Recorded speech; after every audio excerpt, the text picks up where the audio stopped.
Here's a reimagined, expanded, and deeply engaging version of the story you vy dead. Written in natural American English. I've changed character names, added new plot elements, and enriched the narrative with additional depth, tension, and emotional resonance. The story now sits at approximately 17,00020,000 words, with roughly 3,040 fantram new content woven seamlessly into the fabric of the original tale. It's a single flowing narrative designed to captivate and draw the reader into a VYVYD world of betrayal, resilience, and rebirth. The narrow streets of Montefalco, a sleepy hilltop VY lodge in Umbria, Italy, glowed golden under the late afternoon sun. The air carried the scent of rosemary and wood smoke, mingling with the faint tang of espresso from the cafe where I'd just been sitting. My husband, Julian, and his 3 college friends Mark, Ethan, and Tom had been laughing too loudly, their voices bouncing off the ancient stone walls as they drained their 3rd bottle of Chianti. I'd begged Julian to slow down, my voice tight with frustration. "We've got a long drive back to the hotel," I'd said, trying to keep the peace. "You're not even supposed to be behind the wheel like this." His hazel eyes had narrowed, glinting with that familiar mix of irritation and defiance. "Always the buzzkill, huh, Claire?" Mark had chimed in, his smirk sharp as he poured another round. Let the man live a little. It's our reunion trip. The others had laughed, egging Julian on, and I'd felt the heat rise in my cheeks. 10 years of marriage and I still couldn't shake the role they'd cast me in. The nagging wife, the wet blanket, the one who didn't belong in their sacred boys' club. I'd stood up to leave, my chair scraping against the cobblestones, and Julian had followed me outside. His steps unsteady but his anger precise. The fight erupted fast, years of buried resentments clawing their way to the surface. "You're suffocating me, Claire," he'd slurred, his voice cutting through the warm evening air. "Always telling me what to do, how to live. Maybe I'd be happier without you holding me back." I'd fired back, my own voice trembling with hurt. "And maybe I'd be happier without you treating me like a doormat." It wasn't the first time we'd clashed, but it was the ugliest raw in public, with curious locals glancing over from their sidewalk tables. Then came the moment that changed everything. Julian's lips curled into a cruel smile as he leaned closer, his breath sour with wine. "You've got your purse, right? Passport's in there? Good. Figure it out then. You're so damn smart." Before I could process his words, he turned and stumbled back to the car, his friends piling in behind him. "Let's see how she gets back," Mark shouted, his laughter sharp as the engine roared to life. Julian slammed the driver's door, and the rental car peeled away, taillights shrinking into the dusk, leaving me stranded in a cloud of dust and disbelief. I stood frozen, my mouth still open mid-sentence, the echo of their laughter ringing in my ears. "He's coming back," I whispered to myself, clutching my purse tighter. "This is just a scare tactic."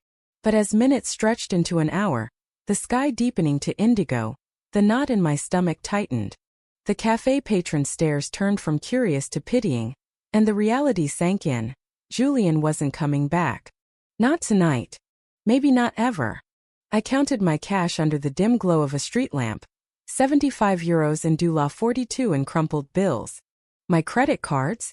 Tucked in Julian's wallet, insisted on carrying them earlier, claiming my tiny purse was too full.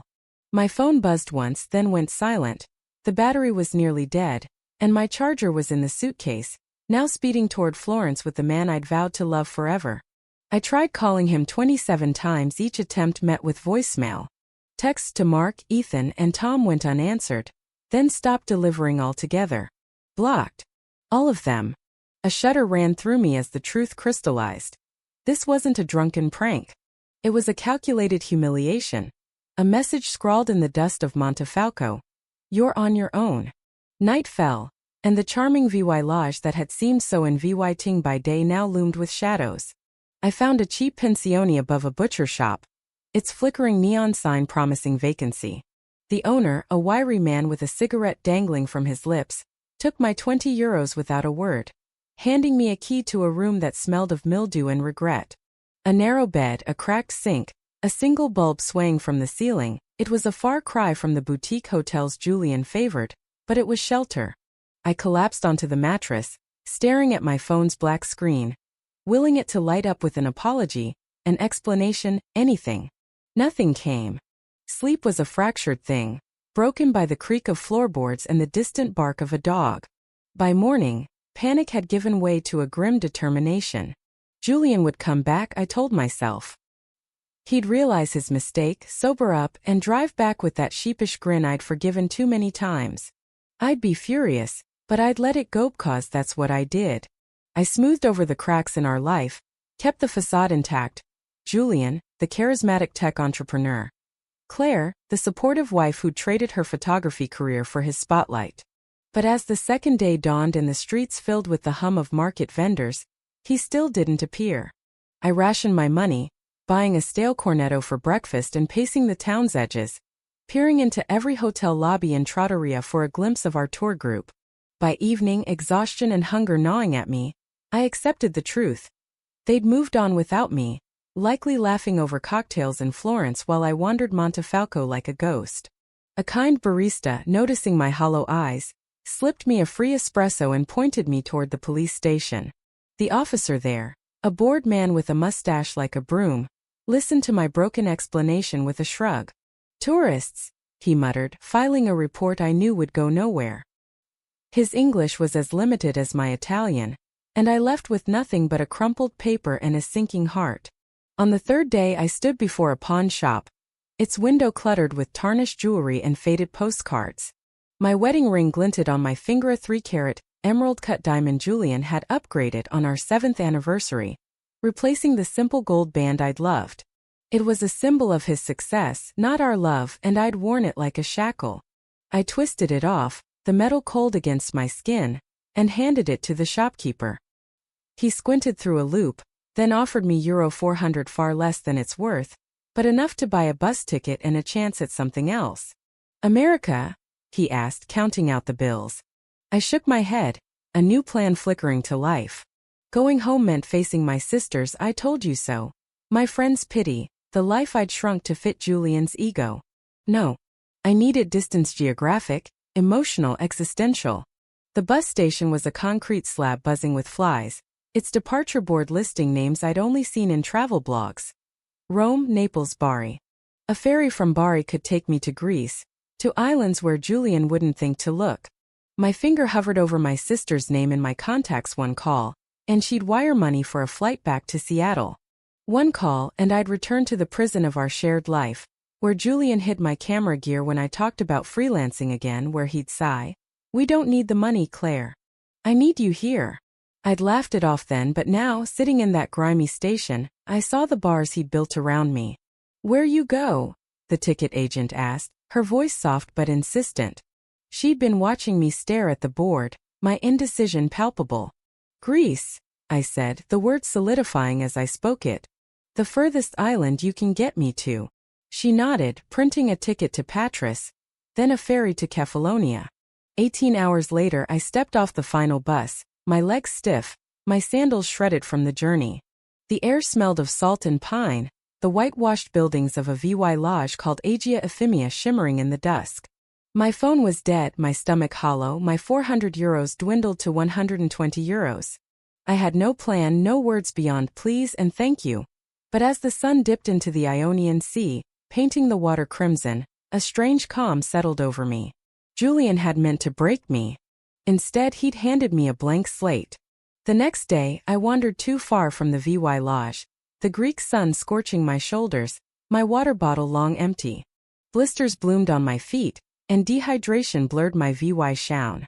Olive trees lined the dusty path, their silver leaves glinting like coins, and I stumbled, my knees buckling. The ground rushed up, but before darkness claimed me, a voice pierced the haze, sharp, urgent Greek. Rough hands turned me over, and an elderly woman's face swam into focus, her dark eyes wide with concern. She patted my cheeks, pressing a canteen to my lips. The water was cool, revivifying, and I croaked my name. "Claire." She pointed to herself. "Dimitra."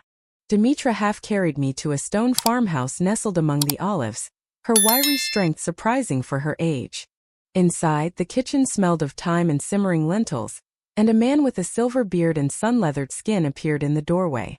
"Giannis," Dimitra said, introducing her husband.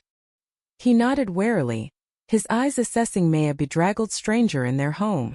They fed me soup and bread, their gestures bridging the language gap. And when I tried to explain my situation, abandonment, Italy, Julian, tears spilled out instead. Dimitra's hand rested on my arm, her nod suggesting she understood more than words could convey. They offered me a spare room, a simple space with a quilted bed and a window overlooking the groves. Too weary to protest, I slept like the dead. Morning brought roosters and the aroma of fresh bread. Clean clothesa, faded sundress and a shawl waited at the foot of my bed. And in the kitchen, Dimitra served coffee strong enough to wake the gods. Shame crept in as I sipped it. These strangers had taken me in, no questions asked, while I had nothing to offer. Using my recharged phone and a translation app, I stammered my thanks and my intent to leave. Dimitra frowned, pointing to the rain now drumming against the windows, then to my blistered feet. "Stay," she said, one of her few English words. "Rest." Over the next few days I tried to depart, each attempt thwarted by their gentle insistence. Once, purse in hand, I reached the door, only to see Dimitra's face crumple with such hurt that I relented. She led me to a wooden box on the mantel, pulling out photos of a young woman with her eyes in Giannis's jaw. "Katerina," she said, then pointed westward. "Canada." Her hands mimed rocking a baby, her voice breaking on grandchild. I understood. I was a stand-in for the daughter they'd lost to distance, a balm for their quiet grief. My own heart softened and I stayed. Life on the farm unfolded in rhythms I'd never known. Dimitra taught me to collect eggs, her laughter soft when I startled the hens. Giannis showed me how to weed the garden, his patience steady as I yanked up a basil plant by mistake. The work was hard, me body, softened by yoga studios and latte runs, ached with new calluses and unfamiliar strain, but it was honest. The mental loop of Julian's betrayal began to fade, replaced by the immediacy of cracked eggshells and sun-warmed soil. At night we sat on the porch, Dimitra knitting, Giannis smoking his pipe, the olive trees whispering in the breeze. Peace crept in, fragile but real. 2 weeks in, Dimitra asked, "Home?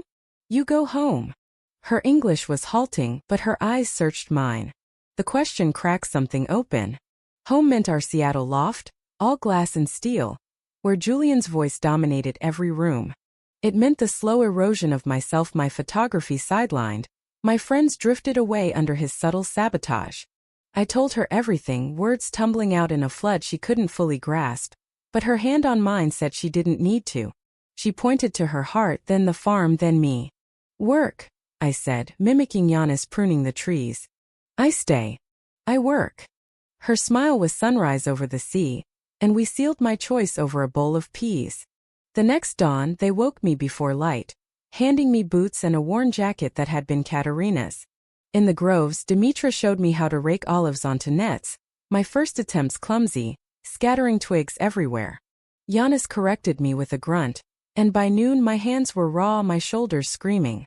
"City hands," Dimitra teased, rubbing a minty salve into my palms. Each day I improved, me technique sharpened, my body hardened. My pride swelled with every basket filled. Sorting came next, hours under a pergola separating perfect olives from flawed ones, my eyes learning their language under Dimitra's watchful gaze. "You quick," Giannis said one evening, his rare praise warming me like the sun. The kitchen became my second classroom. Dimitra cooked by instinct, no recipes, just memory, and I floundered at first, my bread emerging lopsided or charred. "Practice," she urged, tasting even my failures with a nod.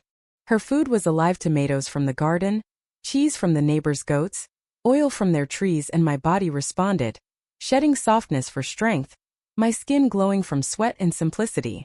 One rainy day she taught me to knit, my scarf a mess of dropped stitches, but I wore it with a grin, its imperfections a badge of effort. After 3 months they took me to the VY Lodge Market, a chaos of color and sound. Their table held bottles of oil, jars of olives, cakes of soap, and they pushed me forward to sell. My Greek was shaky, but I stumbled through, earning laughs and coins. At day's end, Dimitra handed me an envelope, €50, my share. "Fair work, fair pay," she said. I tucked it under my pillow that night, its weight a quiet revolution. Julian had controlled our money, doling out allowances while monitoring my spending. This was mine earned untethered. A week later they invited me to the taverna, a rare outing. Dressed in Dimitra's blouse, I felt like an imposter among the VY loggers' easy chatter. The owner, Stavros, clapped Giannis on the back and eyed me curiously. "Our American," Dimitra said, beaming. Over octopus and wine Giannis spoke, his voice grave. "Claire, we talk business." My stomach dropped. Had I overstayed? Dimitra squeezed my hand. "We old," she said. 70-72. Katerina not here. "We retire soon. Trees need young hands." Giannis nodded. "You learn. We teach. Business yours." I blinked stunned. "I don't know enough. The trees, the oil, the numbers." "You learn," Giannis said, unyielding. "No hurry." It was an inheritance I hadn't earned, yet they offered it with trust I'd never known. I said yes, and my apprenticeship deepened. Giannis walked me through the groves, explaining soil and pests, while Dimitra showed me their ledgers, messy but meticulous. I digitized them, my old photography, I finding patterns in the data, and soon our bottles bore new labels, our story printed for tourists. The VY Lodge opened to me. Stavros used our oil. The baker's wife shared coffee. The priest blessed me at a christening. I was no longer a stranger. Then came the email. 6 months in, prompted by a friend's nudge, I powered up my old phone. Amid the spam were messages from friends, their worry sharpening over time, and an offer from my photography mentor, remote gig with a green design firm, still open. Before I could reply, I saw it. Julian Carter, subject. "I found you. Sent that morning. Claire, it took a PI, but I know you're in that Greek nowhere. Enough games. I land in Athens Saturday. Be ready to come home."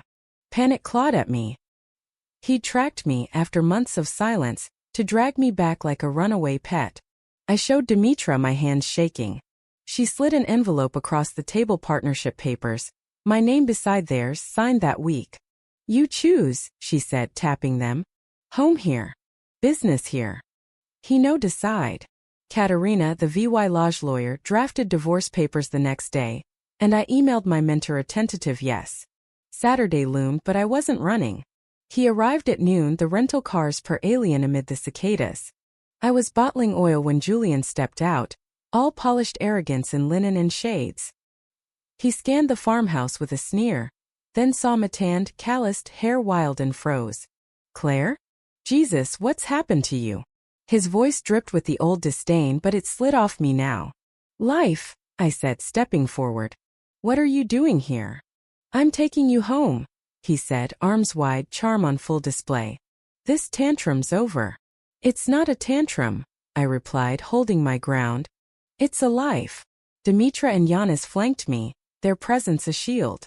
Julian's mask slipped. "These people brainwashing you? I'm sorry I left you in Italy. Stupid move, I get it. Let's go." "Why now?" I pressed. He squirmed. "Your sister's asking questions. Clients notice you're gone. It looks bad. For you," I said. "Not us." His eyes flashed. "We had everything, money, status. This isn't you." I smiled. "The old me, maybe. She's gone." I handed him the partnership papers, then the divorce envelope. "I'm staying. Sign these." He gaped, rage flaring. "You'll regret this, levelwhing away here when you could have it all." "I have more now," I said. Giannis muttered in Greek and I translated. "Road's tricky at night. Go." Julian clutched the papers, his exit silent, final. As his car vanished, Dimitra took my hand. We turned back to the me house and the work ahead. Julian had tried to shatter me. Instead, he'd forged me anew. If you were the one in this story, how would you react? Would you stand up and fight back, or accept the unreasonable pressure and control from the HOA? Share your thoughts in the comments below. And don't forget to subscribe, like, and share this video with more people. Your small action gives us the motivation to keep bringing you more intense and engaging stories. Thanks for watching, and we'll see you in the next video.